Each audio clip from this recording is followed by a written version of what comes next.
Good evening, everyone. We are on the Hangout in the Crib Friday night show. We've got a panel with us tonight of Paolo, Medusa, Snowman, and a silent Trogar at the minute. We're going to be talking about the Forsaken Arena tournament, the new Dredges, and also going through some builds tonight.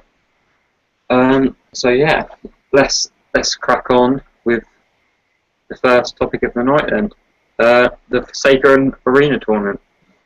What's everyone's get it started off on the controversy? Well, let's go for the pros first before we go for the cons, because there's more cons than there are pros. Let's be honest. I think everyone should participate because, as we saw from the last Forsaken Arena, there was a ship that was very much needed. So I think if there's a ship, definitely go for it. If there's a weapon, wait until someone else wins it, and then go for it. Or if there's some kind of special, I mean, I'm pretty sure the BP Professor will put out a some kind of thread on it. But I think everyone should at least attempt this arena, and give it a go, if not just for feedback. So that's just my outlook on it, I think. Do you want to go next, Medusa? I know you've got an opinion on it at least. Yeah, I don't think that very many people are going to go for it purely because you've got the you've got your weekly missions, you've got your raid at the end of the month, and to do this as well, people just are not going to coin it. I certainly won't be doing it. I think coining won't have to be such a necessity this time, mainly because we have a whole weekend of dredges to fill up on, so we can get all our road crews, refill again. We can get our researches out of the way, refill again, and then we can get whatever kind of insurance policy they're going to have in this Forsaken Arena. So coining isn't really something that needs to happen. Obviously, some people were going to do it, but really it's not a necessity. I mean, I think a lot of whether or coining or not is going to be a necessity is going to depend on how many people coin. Because obviously we know from past Forsaken Arena tournaments that you get sort of the prizes are rationed out, if you like. So to get, say, one of the new hull, whatever it be, you don't necessarily need to get that many points. Having said that, I mean, looking at the structure, I think it definitely suits coiners more.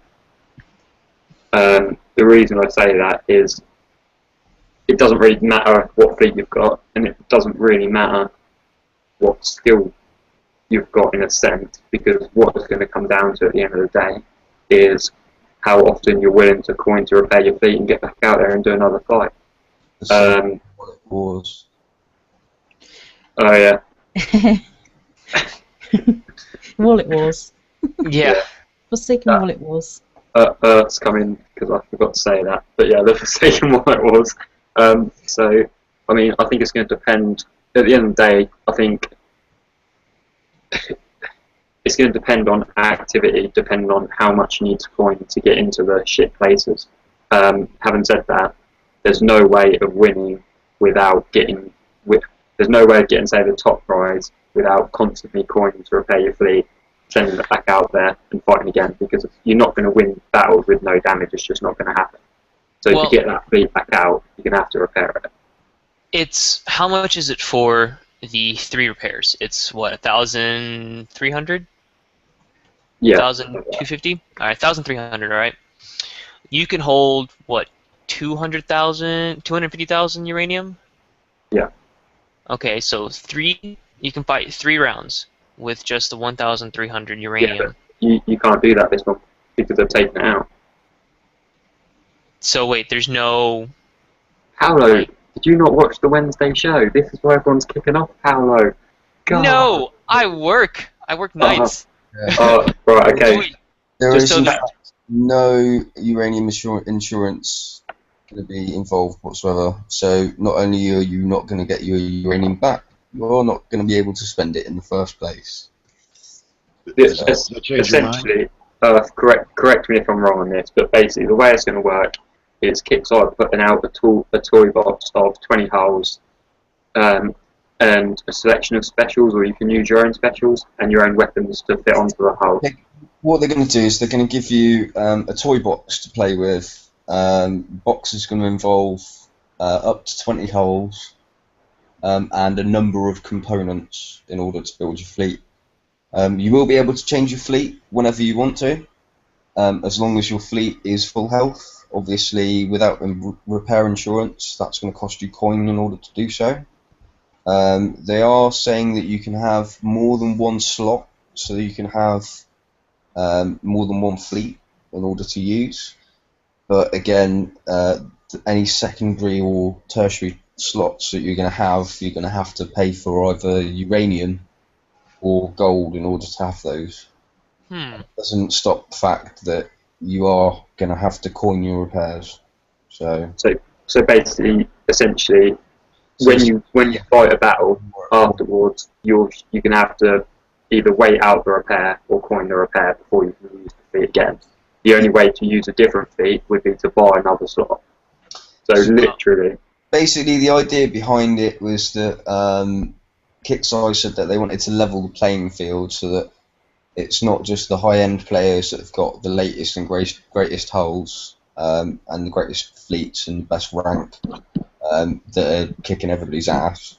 They wanted to make it so it was a level playing ground for the people who don't coin, and mid to level, low level players would be able to compete as well.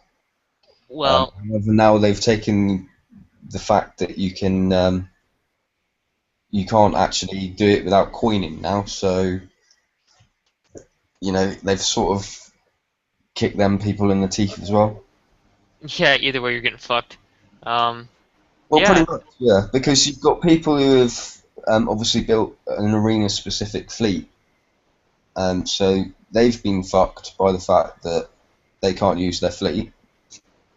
And then you've got the people who this whole idea was thought up, and the idea of it was to put everybody on an even keel so that they could, fight it out and battle and everything else. But if they haven't got the coin, then they're not going to be able to complete anyway. So literally, what they've done is they've completely leveled out the playing field. So in terms of skill, in terms of builds, how long people have been playing, in terms of what prizes people have won, all out of the window. None of it matters. Okay, sounds brilliant for someone like me, but all it depends on is literally how much you can coin them. Because the people that finish top are going to be the people that coin to fight the most battles. It's as simple as that. So that's why I've dubbed it Forsaken Wallet Wars. Cheers, that's good. That's going to catch on that. It is half-time repair though.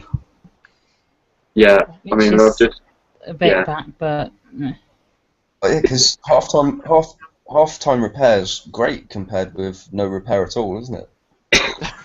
I mean, at the end of the day, you're going to fight probably 2 battles tops, and you're going to be out the game for say 6-7 hours, depending on what your fleet is. I mean, that's on a 15-hour repair normal fleet, which is probably quite low for what most of them are going to be now. To be fair though, the way that the arena works is you can't put a fleet in there unless it's full health, isn't it? Oh yeah, so literally, Yeah. you're going to be out anyway. You're going to have to wait out the repairs.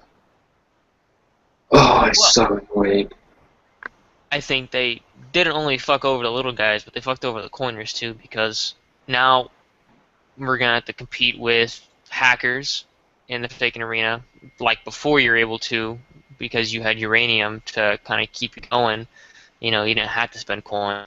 While they instant repair shit, now we have to coin our repairs while theirs is free, and it's just taking more of a toll on us. But I'll tell you what else takes the piss as well. You're going to have level 1 people coming in who have hacked the fleet and are now in the Forsaken arena, like even easier before, because they won't even have to work their way up the brackets. They're literally just going to come straight in. be in the arena. They're gonna do something to stop that from happening, because then you're gonna have a lot of low-level alts, like level 1 through 50, that are either from people that are banned from hacking, that are hacking again just to get those new ships, or people that I guess know a glitch that can work, or something that's gonna allow them to get that new ship, that new weapon, and kind of just steamroll up the game from there. Well, yeah. To be honest, though, they have said that there's going to be no brackets. So Yeah, they have said that there's not going to be any brackets. You're still going to end up in your groups, but you're not going to have brackets. You're not going to have a lower bracket and a higher. So essentially, you could be a level 30. And even Sorry. I'm guessing the half repair is only in the toy box. yeah. As far as we know, I mean, it could be that they put half repair for everything, but as far as we know, all we know is that there is going to be half repairs. We don't know whether it's going to be for everything or whether or not it's just going to be for the arena. I would have thought that it's probably just going to be for the arena, but who knows, really. At the end of the day, it's just in my opinion, it's just another raid that people have got a coin, but it's going to be like stupid money. It's worse than a raid. This is the thing. This is what is really, really pissing me off, because it's worse than a raid.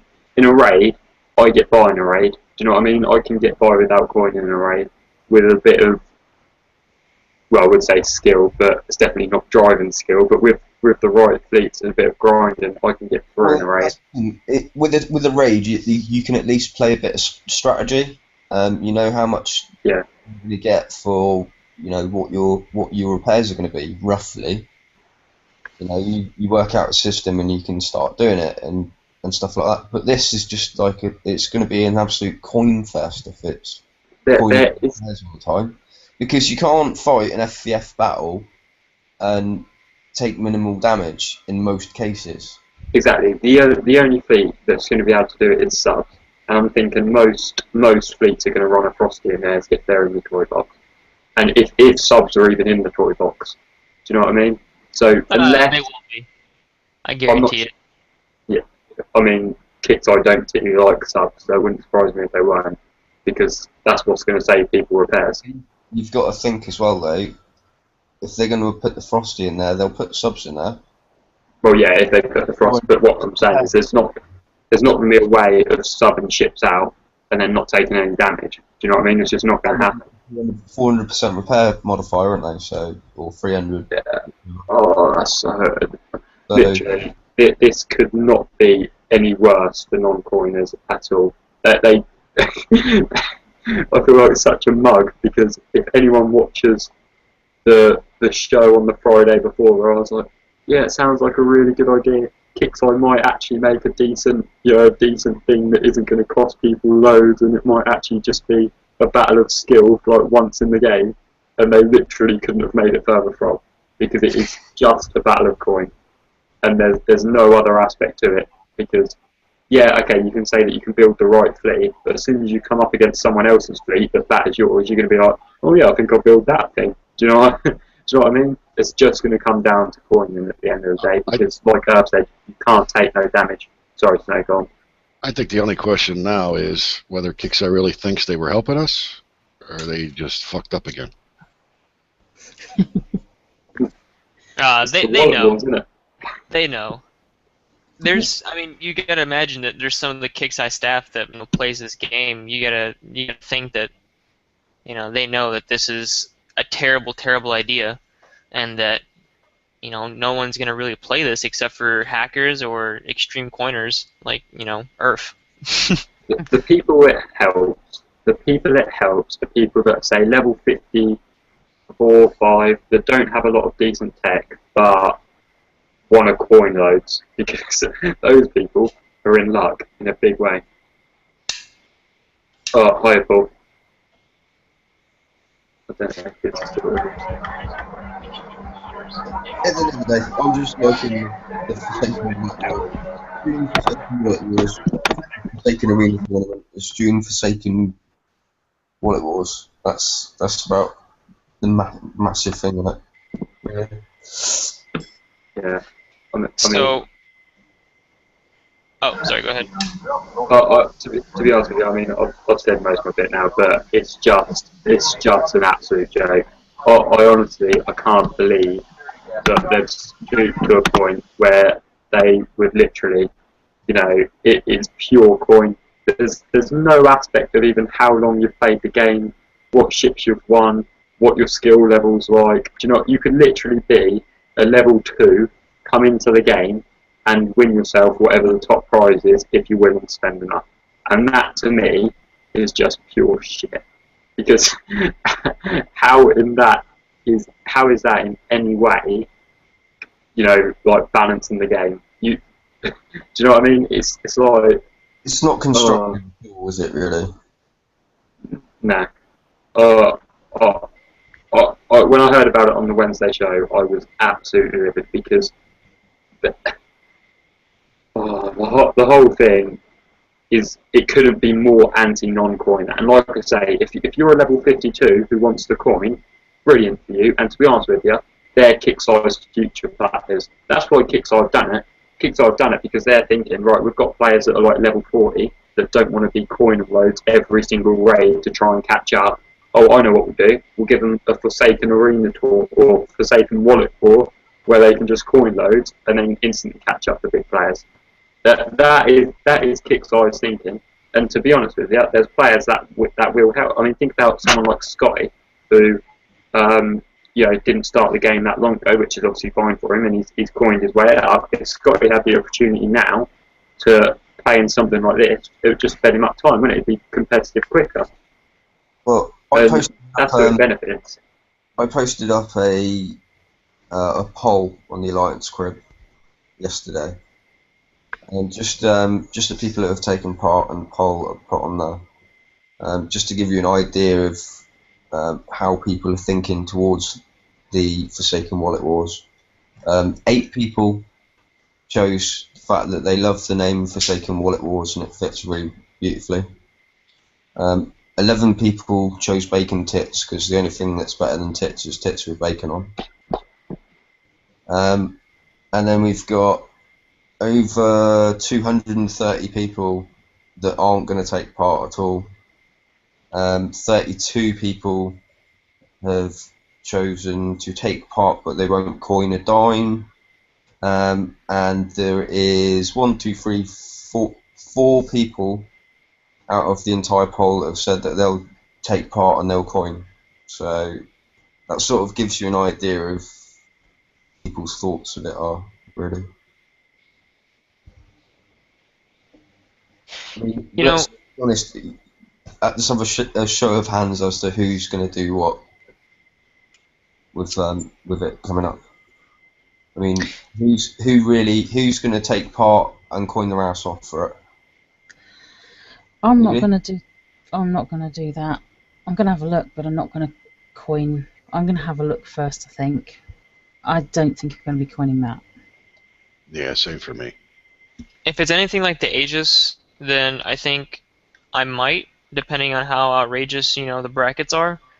But I think I'm going to wait out the first day just to kind of get a feel for, you know, how much, you know, what place I'm going to have to get in, if I can even do it. What about you, Tyler? Well, I mean, I'm going to come in with some 4 players' advice now. My strategy for this Forsaken Arena tournament, or Forsaken World War, is going to be, for a start, as soon as it opens, I'm going to get a fleet out and start hitting it, because the one thing about raids and stuff like this is if you're going to have to wait out repair, which you are going to have to do in this, you want to be waiting them out all raid. You don't want to like get to the last day and then be in a point where you've got to wait 3 hours before you can do each fight. You want to be fighting straight away. If I'm going to do it, what I'm going to do is I'm going to spam instant repair fleets and just get whatever points I can get from spamming instant repair fleets. To be honest with you, that's a decent shout as well. I mean, like I say, I'll run it so I get my fleet out, I'll use it up, and then I'll repair it, because what I'm thinking is no matter how difficult it is, there's going to be people that aren't coining this, and I think there's going to be a lot of people that aren't coining this that are going to turn around and go, actually, are you taking the piss? And just not play it. And if you can just slip into the last bracket so you get one of the holes, then, or you just so you get a decent prize, then to me, do you know what I mean? You've done alright for yourself there. Yeah, but we've also had this issue before though with brackets not filling up, and people have been pitched out of. They've been the top end of bracket, but because it's not filled up, they've ended up having like the prize of the 50th place. Yeah, that was a glitch though, when it hopefully kicks I fix that. Well, no, it's not. It's happened a couple of times now, and they've been saying, well, it's not really our fault, it's your fault, but that's the way it is, and suck it up. Well, kicks I don't fucking do that either. You've already stitched us up. Like, I don't need it twice in one sort of 2-day tournament, please. That'd be great. It's working as intended. Sorry, welcome, Paul. Medusa, would you like to introduce Paul? Yeah, Paul is from DD4US. His Battle Pirate's name is Ghost Rider. Welcome. The topics tonight are obviously the Wallet War tournament, and sorry, that makes me giggle. Just feel free to chip in when you feel you have something you want to. Okay. Right, go on, Snow. Get on the run. You'll have one. I just want to know what else made her giggle. Your lovely face, Snow. Is this because Troygar's not here? Is he on the chat? I haven't got the chat open tonight. Yeah, he's on. Okay, I think we've sort of ripped the Forsaken Wallet Wars to death now. Let's move on. It's so true. Yeah, I mean, to be honest with you, it weren't. Like I say, it's just a joke. Dredges, the new Dredges, what does everyone think? Well, sorry. No, go ahead. Yeah, the from what I was gathering, from what I've been listening to people saying, is that they're worth about 18k, somewhere around there, 19k for one, but you can get that by hitting 260s and a lot less damage by hitting those 260s. That's sort of the feel that I've got at the moment. I haven't actually tried one myself. Well, I did 2 of them to kind of test out different dredge fleets that I have, and my V2C fleet is able to do 3 to 3.5 61 through 63s in one go before repair. That isn't great, but 3 dredges and then you're done for the night. That's pretty good, especially when you have cutthroats on. But I was able to do 1 whole 75 with this fleet, and it basically wrecked my fleet. So then I tried to prep it out. I tried to use Reapers and I tried to use my Nighthawks, and you can kind of prep it out with Nighthawks, but it's really finicky. I'd have to go in a couple more times to figure out how to do it right. But I tried to prep it out. That didn't work. I ended up just going in with my V2Cs, taking out the ships, and then going in with Gore Sabers. But all in all, I don't think that right now it's a good idea to kind of throw yourself into that. I think it's more beneficial to do the 60s right now, just for repair's sake. But I'm pretty sure later on there's going to be builds and ships out that are going to be able to do 75s easily, just as as easy as we do 60s right now. So only time will tell what they do with 75, if it even is going to continue on after this weekend.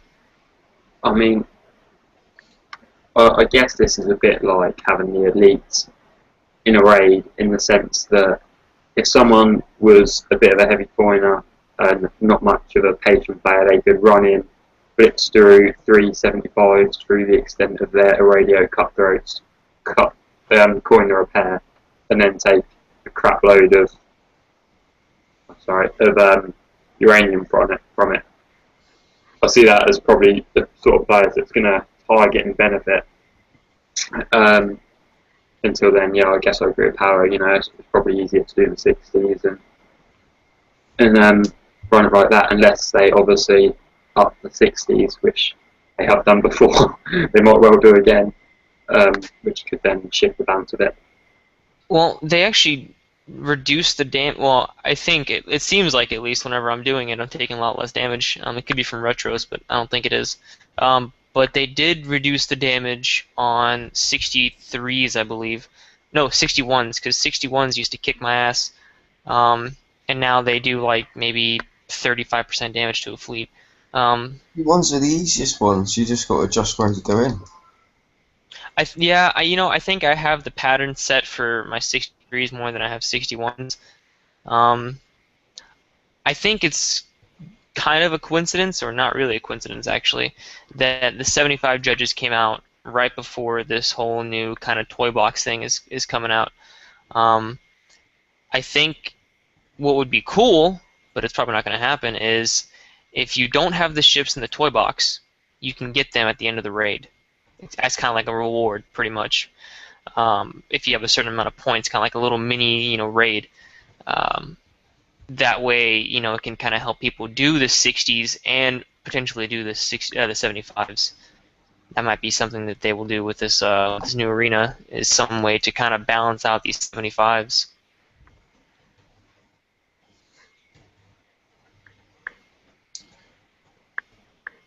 Cricket. Yeah, I mean, potentially. I mean, like I say, to me they seem just a bit of a. I think people will adapt to them. I think the right power. I think that there will be solutions to them. I haven't actually been inside one myself, but it seems like they're running slightly differently to the other dredges. Like they've got a slightly different structure. So potentially there could be other ways of doing it that would reduce repairs. For the evening, so I'm just trying one. I'll let you know in a minute what I think. You can stream it if you want. So yeah, I mean, has anyone else got anything to say on that? I think we've pretty much covered it, to be fair. I mean, they've only just come out, so there's no like, oh yeah, this is a really good build to do it with, sort of thing. But anyone else got any? Have you tried one yet, Snow? What are you thinking? No, I have not tried one yet. I just read what Rob posted. Yeah. Oh yeah, I forgot about that. I very much like his post. Yeah, he does talk a bit of sense on occasion, don't you, old page train? Not very often. Okay. Well, I think we'll move on. Has anyone got any builds that they want to share? I mean, we did promise this in the prelude. I know. Have you got yours up and ready, Medusa? Your farmer atlas? No. No, I'm having problems to send at the moment. Sorry, but I can tell you what I've got on mine. I'll tell you what. If you stick it on the chat, then I'll get that up on Huggies. Paolo, have you got a build you want to share? Yes, I do. It's kind of like a little what's it called? I'm like losing my mind here. It's kind of like welfare gore sabers, I guess. I have two. I have the one for Dredges and I have the ones for gores. Medusa, which one are you gonna post up? I'm going to put my locusts up, so my atlas. I'm not going to do a gore. Okay, I cool. think everybody wants to do those, so I'll do something different. Okay. Then I will submit the one for gores as soon as I put it up. Share that, Paolo, and then I'll just share screen back. All right. You want me to share my screen, or? Yeah, if you're up for it. All right, cool. Let me put the finishing touches on it real quick. Came so unprepared. Goodness me. Yeah. To be fair, I just realised that I haven't actually got mine up yet either, so I better get on that. All right. See if I can figure out how to do this screen sharing thing. It is. All right. So I got two up. I might help some people out. So this is my gore fleet that I am currently running right now. 25,000 armor.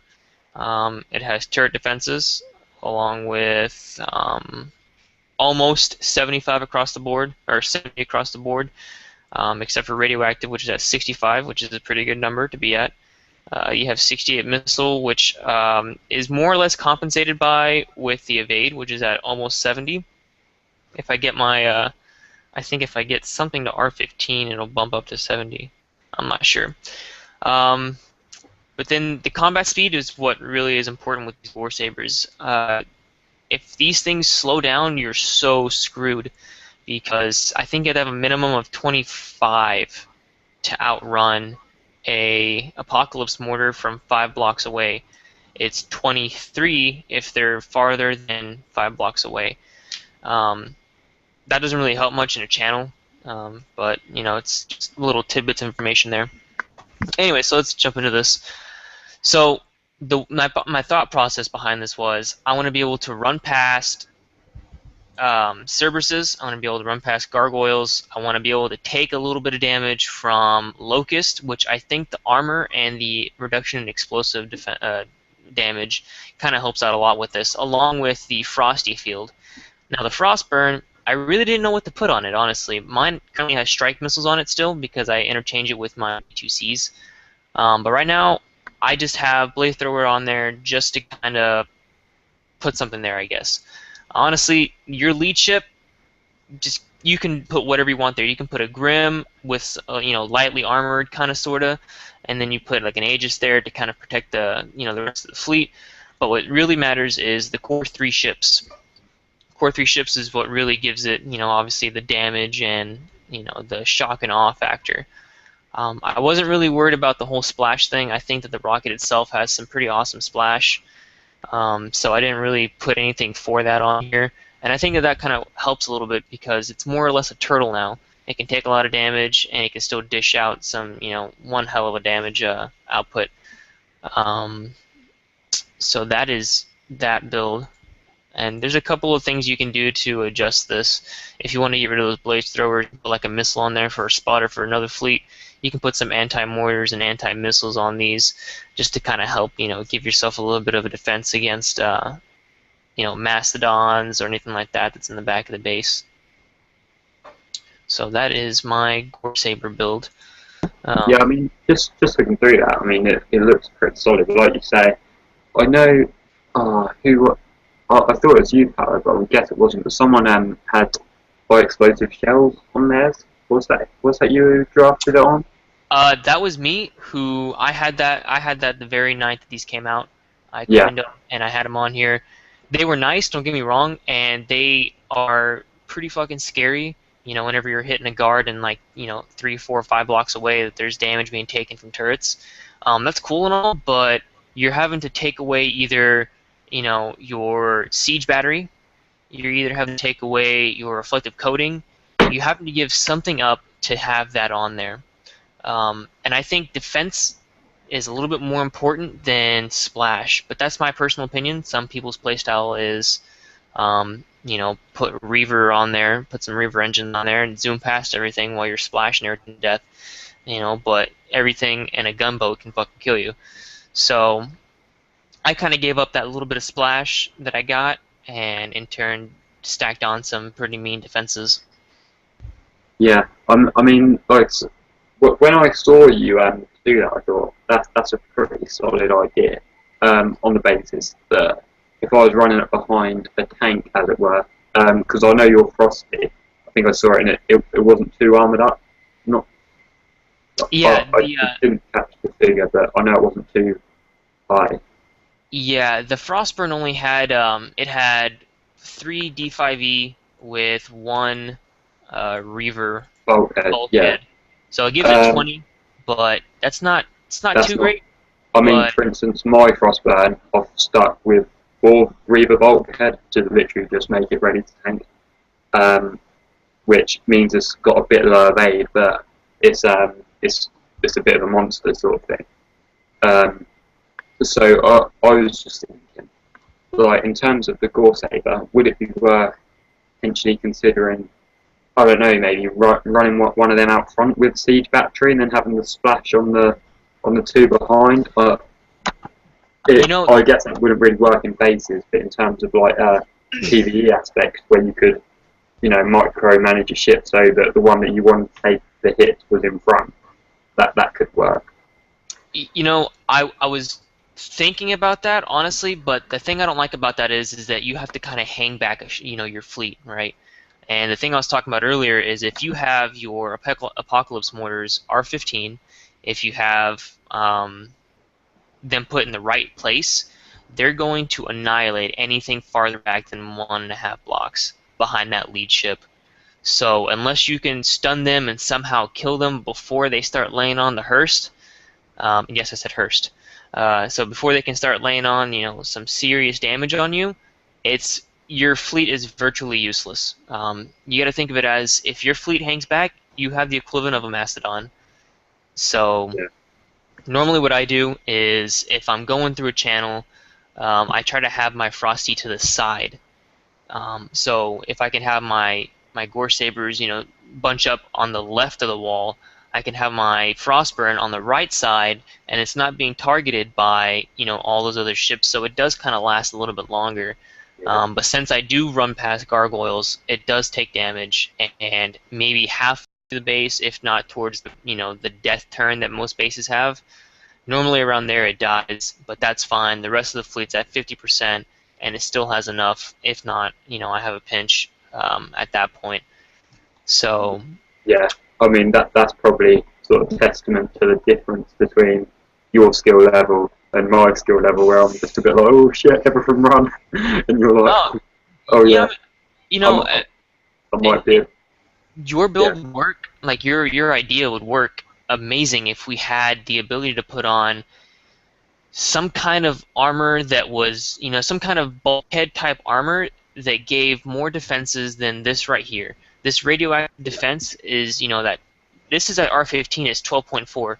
That's not a whole lot. I mean, it looks nice, but for the armor that it gives you, it's terrible. And honestly, the diminishing returns on it is absolutely horrendous. I mean, if I want to get my radioactive to 80, which in theory, quotations, kickside theory, I should be able to take all that damage from the Apocalypse mortars relatively, you know, easily. I won't have any problem. But for that trade-off, I have 19,000 armor. I have only 55 evade. It's personally, I don't think it's a great idea, but you know, each base requires a different type of ship and a different type of build to get into it. So this is actually my build right here. Is I use on my Frostburn, because I do interchange it out with my my V2Cs. I just put some missiles on there just because I can take out subs at that point. You know, if anything comes at me with subs, this right here at R15, they'll do the job. You'll be fine. One other little thing I was curious on, mostly just to see, is on the Gore Saber. I don't know if you just want to flip back across there. Yep. If you were to swap that siege battery for siege battery 1, would you be able to fit another bulkhead on there? I do not know. Let's find out. So siege battery 1. All right. Yeah. So because you're talking about defences, aren't you? Well, you only lose 10% turret defence between siege battery 3 and siege battery 1. Most of the so you actually could fit that, and that would then give you an extra, like, massive amount of armour, and all you've lost in terms of defences is 10%, which is hardly anything when you look at it compared to what they were before. And then obviously you've got the extra armour, and all you've lost really is building damage. But I think your Gore Saber is going to tear through stuff pretty quick anyway, so I wouldn't be too worried about the building damage. The new rockets, you ain't got to worry about building damage. Yeah, that's what I was thinking. It's a fleet damage that you've got to worry about. So I'm just thinking that would give you a lot more armor there to play with. Yep, it does. I'm actually surprised I never thought about that. That's pretty awesome. Well, to be honest, Paolo, you know, I'm not on it for no reason, am I? You know, I'm not just a pretty face. Oh, you were a pretty face? What? But yeah, this is definitely a great alternative to my build. I think I might actually look into this because this will be able to take locust damage even better than what it does now, honestly. Yeah, I know. Well, like I say, this is why it says not even a noob underneath my name. It's a common misconception that. Sorry, Snowman. I just wanted to get that point out there. I know you're getting a bit antsy over there. Oh yeah. Right. Medusa, I'm going to get up your build. You can, Okay. you can. I'm thinking that you're not a noob, mate, but everybody knows that you are, really. Isn't Paolo in your alliance, mate? I just had to help him out with a build there. Sort it out. Well, no, mate, but you know what it is. The reason his fleet does so well against locusts is because I told him. Yeah, I ran into one locust ship one time, and that really hurt. My fleet went from like full health to nothing in like 0.5 of a second after the Grim overloaded. I think Medusa was next. Yeah, Yeah. Medusa, your build is now up on my screen, so you can just talk through that. Yeah, like I said, I thought I'd do something a little bit different because I know you guys would do the Gore Saber, so I thought I'd put up my locusts because I have a problem with them and you guys can help me out with it. They just do not last. The atlases, they don't last when hitting bases. You just click on your screen, mate, so the build comes up. Or I not. think I've got it up, haven't I? I've got my screen selected, mate, so it should be. Yeah, it wasn't showing up, so. Oh, right. Sorry. But yeah, I mean, I know Paolo probably knows something about not lasting. Oh, okay, you got jokes. I thought that was good. That I was so tempted to interrupt her, but I Well, didn't. 55% evade is like nothing. Yeah, it's not enough, is it? I don't know. When I'm hitting bases and things like that with these are brilliant because obviously they've got the locusts on them, they've got power cells, and they're retroed up to R7 at the moment and ongoing. But they can actually half wipe out a base in one launch. They are absolutely brilliant. The downside to them is they just don't last. So you get halfway round and they're dead. What can you suggest? I would drop the CP4, or is that CP3? I can't really tell from the picture. I would drop the CP3, or is that one? Yeah, it looks like one. It's not one. It's not Oh, one. it It's is 3. 3? Okay, I would drop that, and maybe drop that radioactive panel, and put more armor on there. Missing turret damage is what really kind of hurts sometimes. I'd put in place of that radioactive panel and that CP4 or CP3, I'd put like a Reaver bulkhead on there. I would get rid of the 2 antis, and instead of the oh goodness, what is that thing called?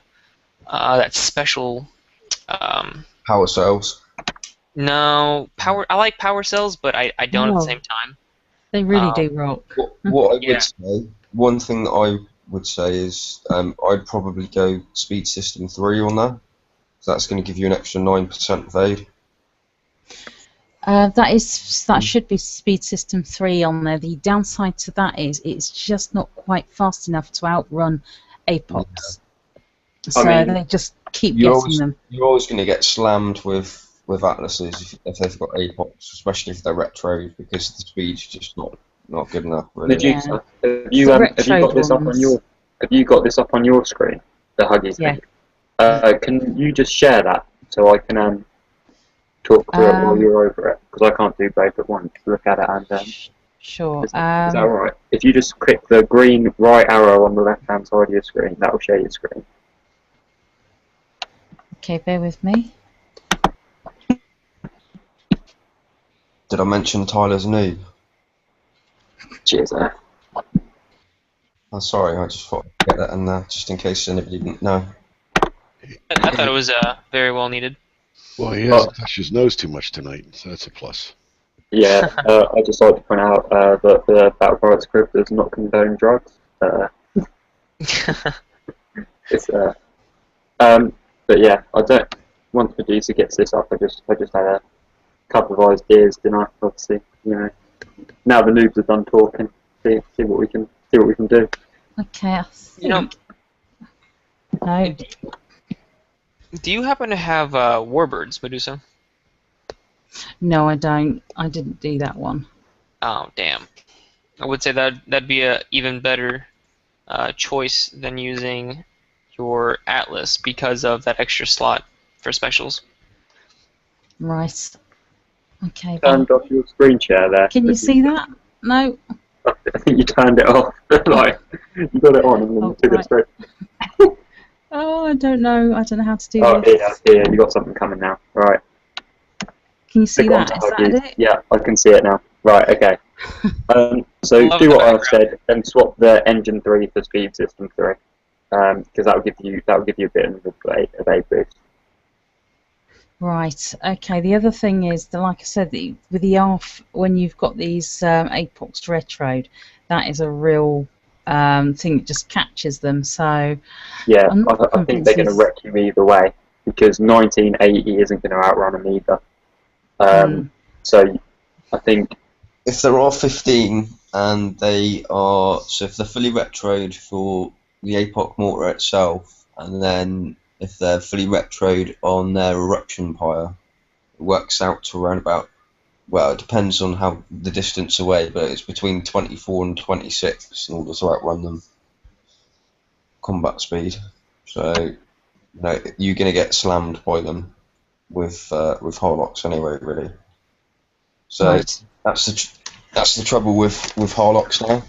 I mean, they used to be obviously the king of the seas, but they're a little bit outdated. They're a bit slow with some of the newer stuff that's come out. They're still brilliant for raids and stuff. Yeah, they're a great raid fleet. I just noticed Yeah. as well, Medusa. I think your Huggies link's got a different special, and I'm pretty sure your other one's got reflective coating instead of your MT3 or MX. Is it? Yeah, I've just knocked this one together Yeah. because this is what I was thinking of Right. going for. Yeah. Hang on. Alright, okay. Get reflective back on there instead of the MT3 because you'll need that evade. Pretty much Right. don't hit any APOC spaces. Yeah, I mean, you pretty much ruled out with APOC bases, but you know, if you've got some like javelin bases or like sort of lower mid-end sort of bases where you've got javelins and halos or brimstones and stuff like that, they're going to be good for that. But I would definitely try and avoid APOC bases wherever possible. And then get on speed system 3 instead of your engine 3 for the extra evade boost as well. Yeah. That'll start to nudge you up a bit. But you could probably 100% Tyler's base with that fleet. Probably. With just that one. With just that one chip. Yeah, but he's Yeah. got he's got APOCs. Oh yeah, I have actually. Oh, They're not no. retroed or anything. I can't do it then. Right, yeah, so pretty much I just wanted to run that build by you guys. But yeah, I mean, personally, what I would do is my ones, I haven't actually got power cells on mine. I run an evade special, MC3, and speed system 3 on mine. So that gives you nearing 70% evade, which is pretty good. What I tend to do with mine as well is if I am going to go and hit bases with them, what I'll do is I'll use one of the crews. Which one is it that I use? I can't remember what it's called, but it's the one that gives you extra turn speed and an extra 12% evade. That always works out really well as well. Well, to be honest, I think these are going to start sitting in my base because they do mess up fleets pretty well. They might not do your Gobsaber, Gorsaber, but yeah, Gobstopper. But you know, they do pretty much mess up fleets. They're great for the tournaments as well, and clearing out guards in front of bases. They work well for that, so they're quite useful. I mean, you know, Harlocks are really useful in so many ways in the game. It's unfortunate that they're just a little bit slow in bases now, but you know, they're definitely still got a place in the game for sure. Yeah, before the end, I'll come up. I think I've got an idea to solution like that, but I just want to check the stats. But that might give you a bit more survivability. Has anyone else got any builds they want to share? I'm actually gonna have to head out for the night, guys. I got called into work.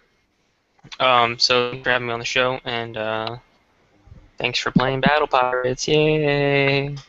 No props, Paolo. Sort your core sabers out, mate. Helped you out there. Alright. Yeah, right. Yeah. I'll be the first to test your base with them. Alright? Alright, have a good one, guys.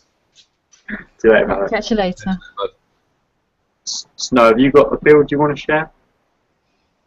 No, I'm kind of like somebody else. I get paid for my builds. Come on, Olaf. Come on. I'm just kidding. No, I don't have nothing. I'm semi-retired. I don't know who you're talking about, so that's terrible behaviour, really. I hope you're not insinuating that somebody would sell builds for personal gain. To be honest with you, I think I should start selling builds because clearly I know what I'm talking about. But Paolo should have just said it was a shit idea off the bat, just so I didn't even. Even though it's a good one, he should just be like, "Nah, Tyler, you're talking shit, mate. You're removed," and just cut it dead. I'll tell you what I might do. I might share one of my builds that I put in the crib with the old school dreadnoughts. Yeah, Level those ones that absolutely wrecked my base. Yeah, those ones. Yeah, get them on. Yeah, just give me 2 seconds. I'll pull it up. Yeah, I'm just gonna sort out Medusa a better outlet build as well because I've got my gear for that. Talk amongst yourselves. So, has anybody got any questions in comms? What I'm actually going to do as well, because I know that a lot of people are still having issues. They don't know where to go in order to get through our builds on the Battle Pirates grid page. So what I'll do is I'll share my screen now. If you can just select my screen, that would be absolutely marvellous. And I'll show you where we can go. So you can see this is the Battle Pirates grid page. It might look a little bit different to yours because obviously I'm a manager on there, so it's slightly different. But what you've got to do in order to get to our build album is where it's got timeline, about, photos, videos, and more. Just click on the photos button, and that'll bring you through to this bit. If you go to albums, when it loads up, you'll find that there is a bunch of different albums here, which are all named. So you've got Hellstar album, Aegis, Hellblazer, Nova Storms. You've got VTC, SCX, Stingray builds, Juggernauts, Dreadnought X builds. So there's pretty much like everything that we use in the game now. There's a few builds on each of the pages. So basically all you do is just look through for whichever ship that you're looking at building, and then pick the album. So I'm going to share my Dreadnought build, which is the one that I chucked into Tyler's base the other day. So all you've got to do is click on whichever one you want to have a look at. So you'll get an overview of the fleet, a brief description, and what we do is we put the Huggies link in there as well, so you can look at the entire fleet. So as you can see on this, we've got the Dreadnought R10, gives you the same range as a Crusader. But obviously, if you haven't got the Crusader, it's a really good backup option.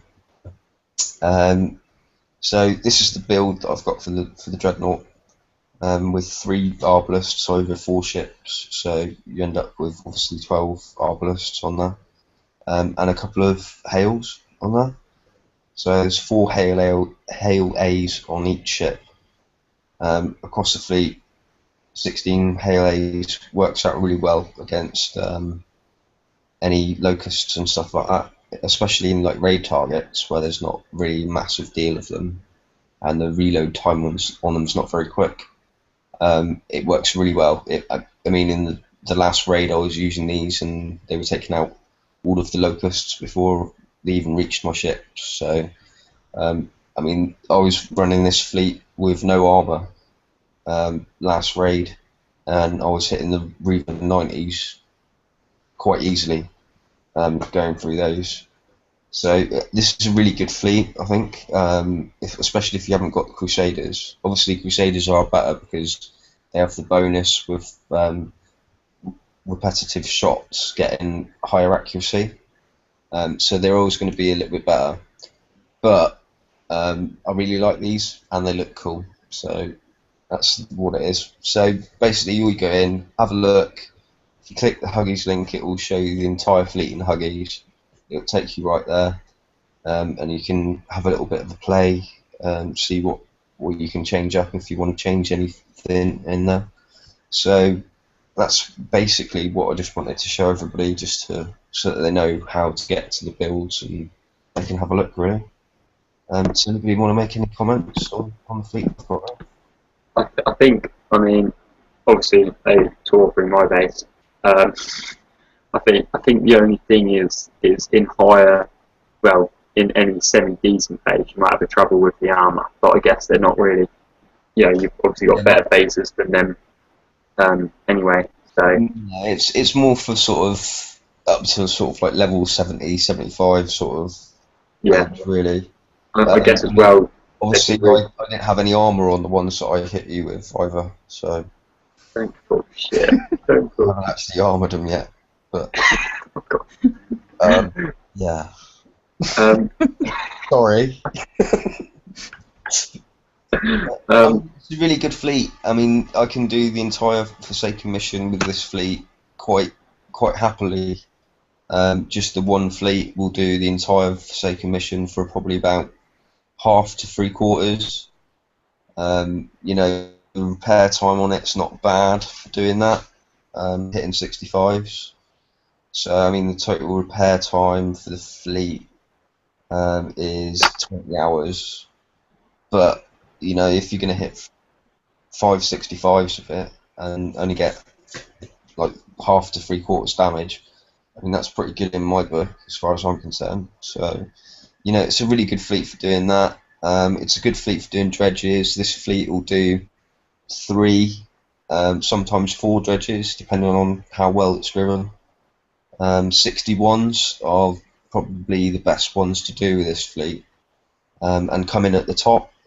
If you come in the top and then turn right straight away, so you're not going downwards at all, just turn right about like 1.5 inches and just click there, so that they all sit on top of each other. When that Frosty comes round, it automatically picks up the one ship that you can't really fire at, and it will slow that down so you can get that one killed, and then you can turn in and go down. And what I usually do is fork them off so that I have the Frostburn just slightly away, sort of like give it a sort of 2-inch gap on the screen, so that you've got the Frosty field still covering the dreadnoughts, and then sort of bring them down at an angle towards like the bottom right hand side.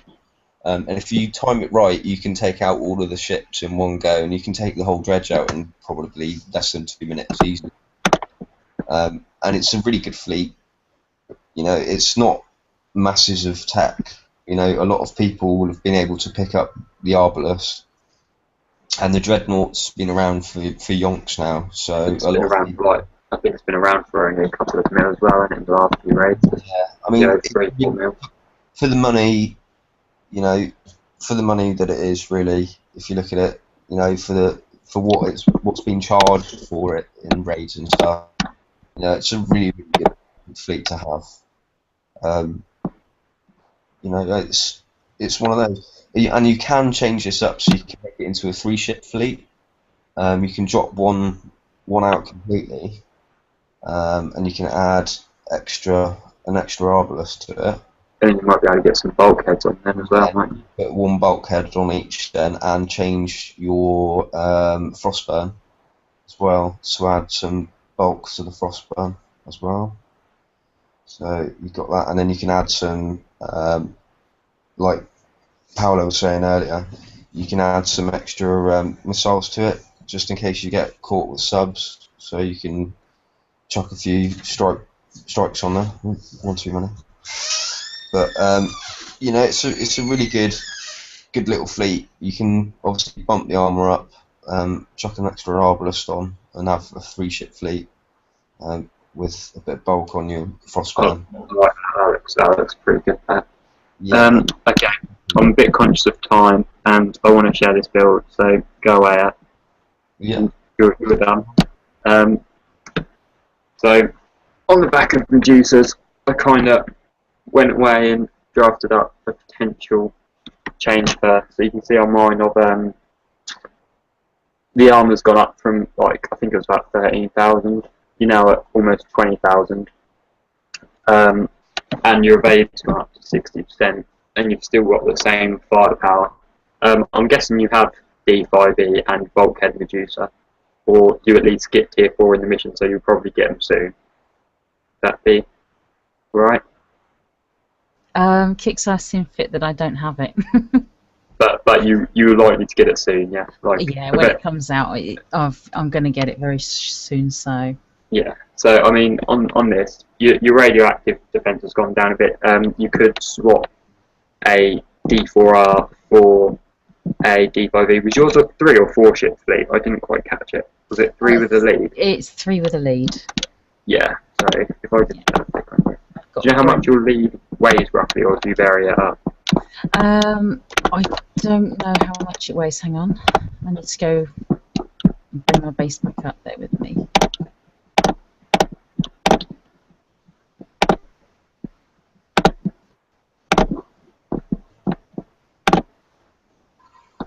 Oh, sorry, I forgot to mention as well, that fleet that I just posted up there, you can stick an Aegis in there as well. And I've just done a 75 dredge for about a 17 coin out of that fleet. Love it. So yeah, If you want to update that build up and repost that to BPC, I'm sure you're going to have some pretty interesting people in that. and show you how to do it. Yeah, cool. And once I've perfected the technique, I'll post it up as well. I'll video it and make sure it's all up there. So that people can see. Happy days. I'm just looking for. It's the impact cannon R that gives you a bit of a boost, isn't it? There, so 3% of the crap. I think Garf's build might help somebody that's maybe retired and came back and doesn't have all the fleets either. Can maybe get some help in the raid and pick up some armor and armor blast refit. Yeah. It got us there for the protos and stuff like that as well. So it's good. I mean, in Reaver 90s, it was absolutely killing Reaver 90s with no armor on. So I mean, it's a good little fleet to have. It really is, especially for somebody who's in sort of like the 50s to 60s sort of bracket, and they haven't got the Crusader or the SCX. The SCX is available in the campaigns, by the way. It's in the first round of Snowfall campaign, so you can get that in there as well. But if you can't do that for any reason, but you do have to dread, obviously it's another option that's available to you. So don't just dismiss it because it's an old chip. It's there and it's lovely. I'm guessing a lot of. I know someone. Stewie Doo. He loved his old dreads, and I think that's a pretty good use for them. If you still wanted a fleet of the old dreads, obviously, like, what are they, the first big ship to come out? They're a proper sexy ship when they're R10 as well. Yeah. Oh shit! What am I doing? Right. Okay. While we wait for Medusa to get a lead up, we've got it. Sorry, it's 9.986. So that's quite heavy. Yeah. That's Grimshine's Wrath. Oh yeah. Okay. Fair enough. Give me a second just to tweak this. No worries. You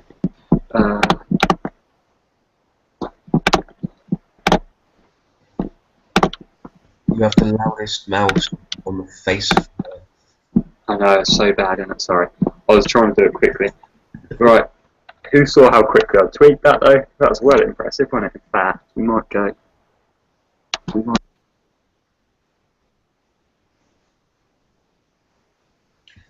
See, if you done it so that you had you can put 7 locusts or hornets on there with agility system 3, MC3, and speed system 3 with some D5E and D4E armor on there. You can get 4 in with a Grimshine lead, but you wouldn't have any weapons on your Grimshine. Just like, but you know, a lot of people use them as spotters for stuff and bits and pieces. So that's always another option that's available to you. Yeah. Thank you very much. Oh, I think. Yeah, that's great, guys. Thank you very much for that. But my next build will be my my gauze. Yeah, you're going to build my build, aren't you? I think? Yeah, absolutely. The stats on that are insane. So yeah, I'm looking forward to that. I may share it in the future. It's definitely worth it. Yeah. Are you going to be selling it? I might do in the future. I said in the future. Maybe next week. Who knows? I think we're pretty much out of time, Tyler, aren't we? Tyler's mic's not working. No. So, thank you What a very much. shame. Thank you to everybody on the panel. You've been Yep. excellent as usual. Thank you very much, Tyler, for hosting it. You're an absolute legend, even though you are a noob. Thanks to everybody who's come out and chat. Don't forget to check out the Battle Pirates Crib page, facebook.com/the Battle Pirates Crib. I've shown you in this video how to get into our ship build archive. There's loads of really, really good builds in there, so if you're struggling for builds for anything, go and check it out, take a look. There's some really good stuff in there. And we shall see you on Wednesday, and no doubt we shall have a panel together on Friday as well for a community show. So thank you very much for coming, guys, and we'll catch you later. Thank you. Thanks. Take care, everyone. See ya. Bye. See ya.